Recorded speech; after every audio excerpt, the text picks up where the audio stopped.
My name is Rohith, and this is a pre-recorded message from the United States. Quentin, Laura, if you're watching this before the wedding, stop it. The rest of you, if she left him at the altar or anything, for the love of God, turn this off now.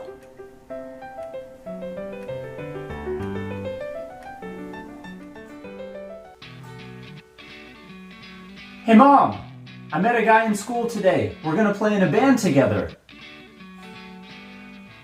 I think his name's Quincy. Hey Mom, that guy kicked me out of his stupid band. He and I are so over. Q and his mom moved to a new house right behind school. I'm probably gonna crash there on Friday. Maybe next Friday too.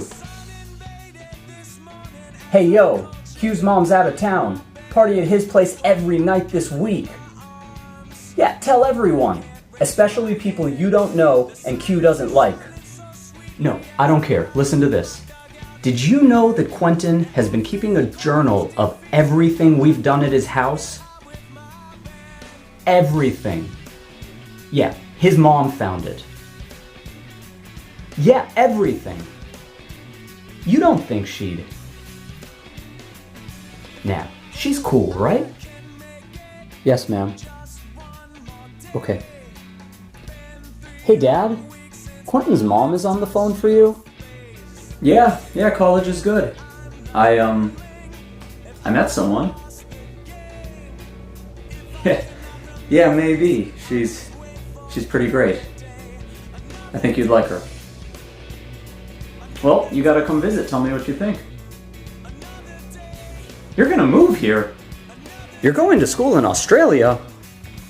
Like, the country? But that's as far away as you could possibly live. Okay. I mean, this is just like for a year or two, right? You met someone. So does this mean you're gonna stay? But who are you gonna do music with? Thank you for making the trip and for that incredible speech. I have to go for this honeymoon. Do you think you could drive my car 6 hours back to Virginia? Yeah? There's like an 80% chance that it'll break down on the way. Hey, you tell Laura we'll be there in 36 hours. Oh, I'm ready. I've listened to nothing but Silverchair for the last 2 months. I've also been manually swirling our toilets into a clockwise flush. What? Dude, congratulations, both of you.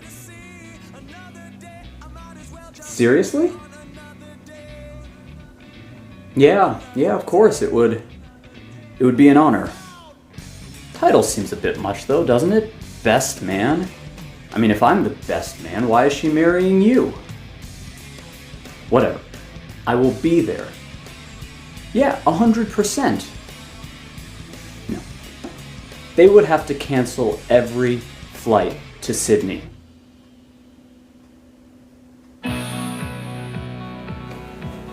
Okay, Quentin and Laura, getting married. Gotta give a speech. Can't suck.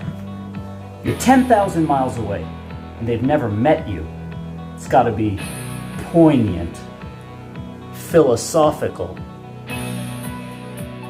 Webster's dictionary defines marriage as the legally or formally recognized... Well, it doesn't get worse than that. Better start with a joke. So what's the deal with weddings? They're a fun way to celebrate something beautiful. That's not funny.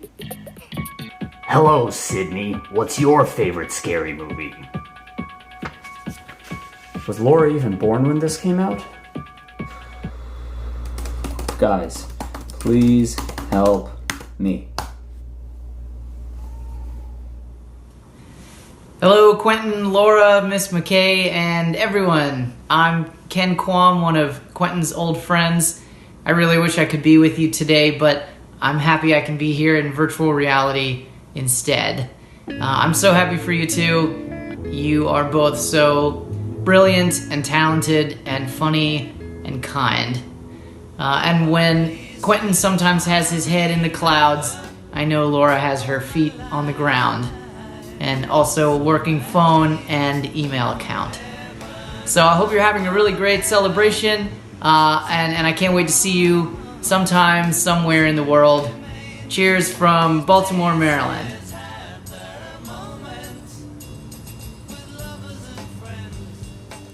To an old friend, Quentin, and a new friend, Laura.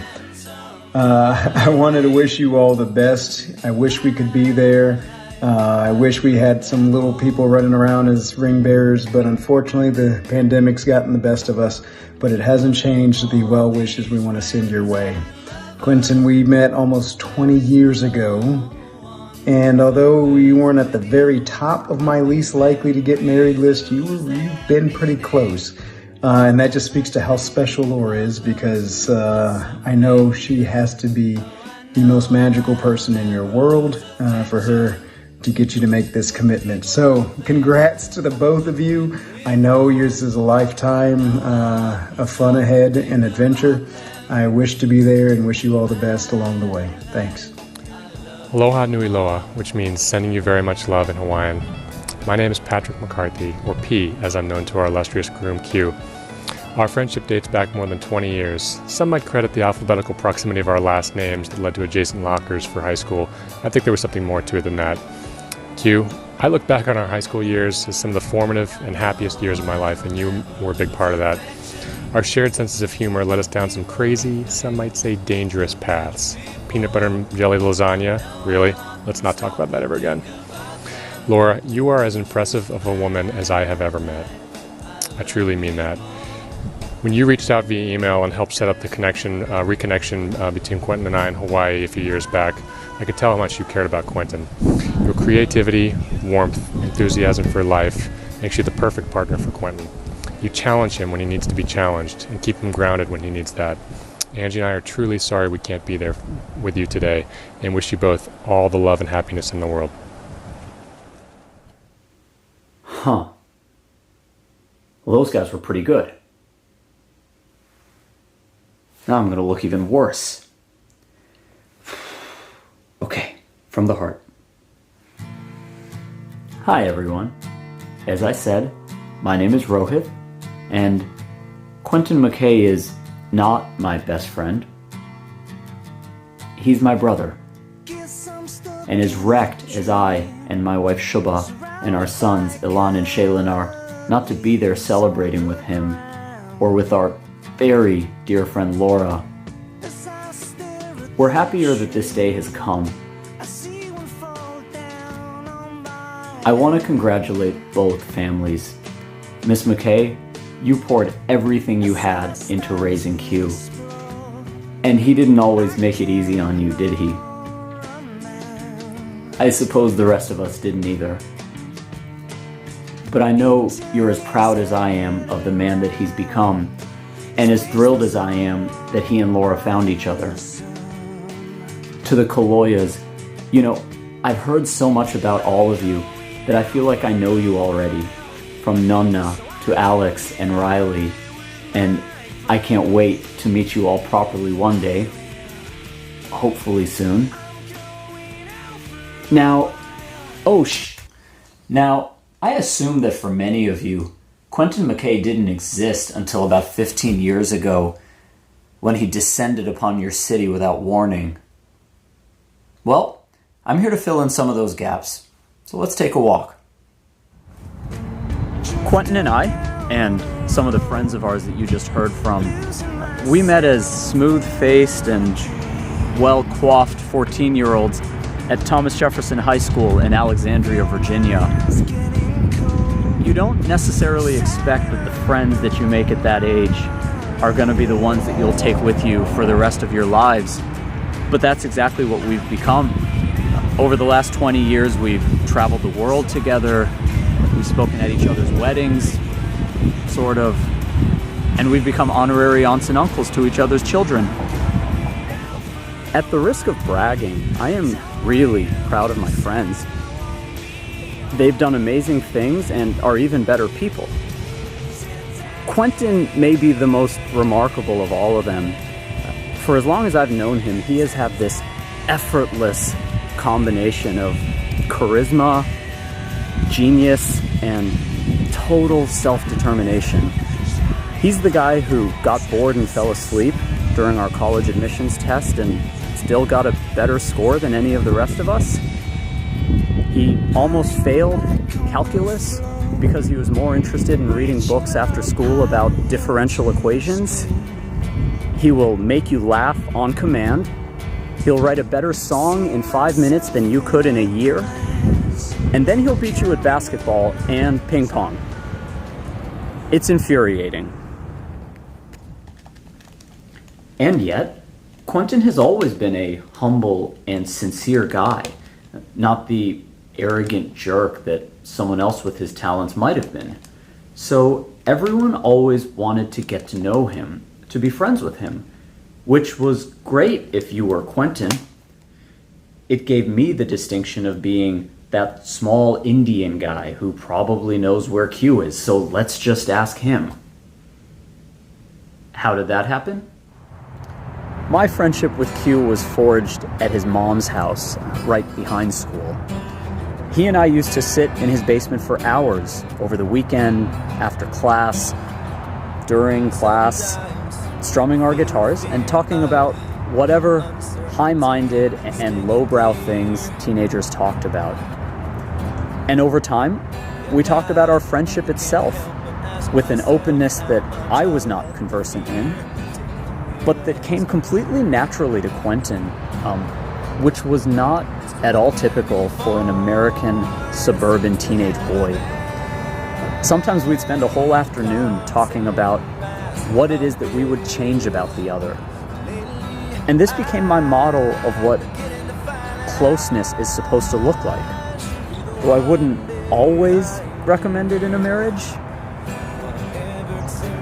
All of this, of course, took place under a fog of Taco Bell and whichever whiskey I hoped my father wouldn't miss from his liquor cabinet. And over the course of those many, many hours, I taught Q a little guitar, and he taught me how to be a confident and introspective young man.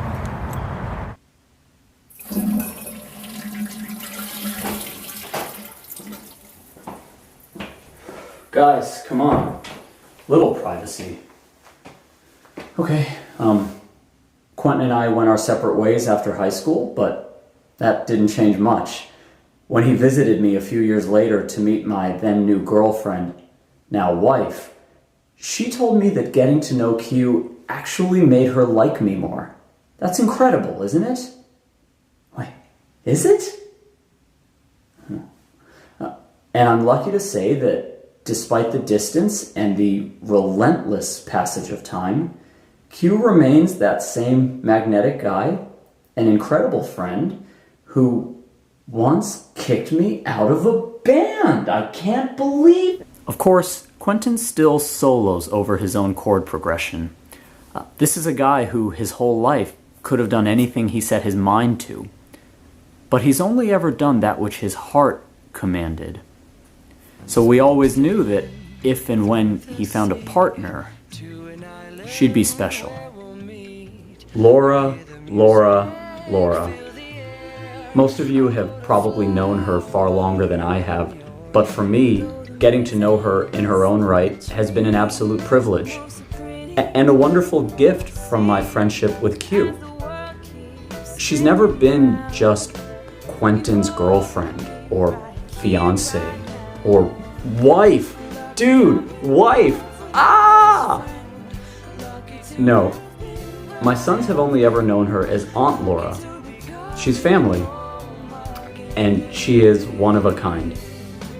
Laura, you are so brilliant and talented, so full of life and well-earned confidence, with a horrifyingly good memory, and a smile that could power New York City, and a logistical and financial wherewithal that have been welcome additions in Quentin's life. And you look so beautiful today, I assume. Laura, you two were made for each other.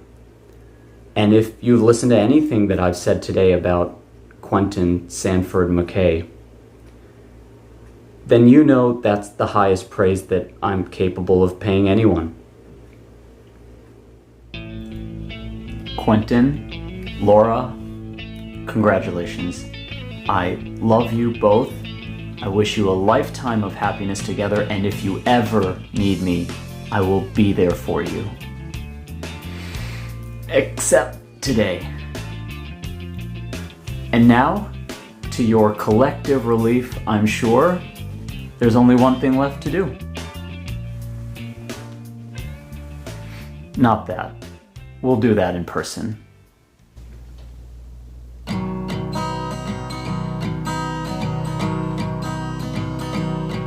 Well, here we are in January. These crazy kids are getting married. McKay's Kaloya's friends from near and far.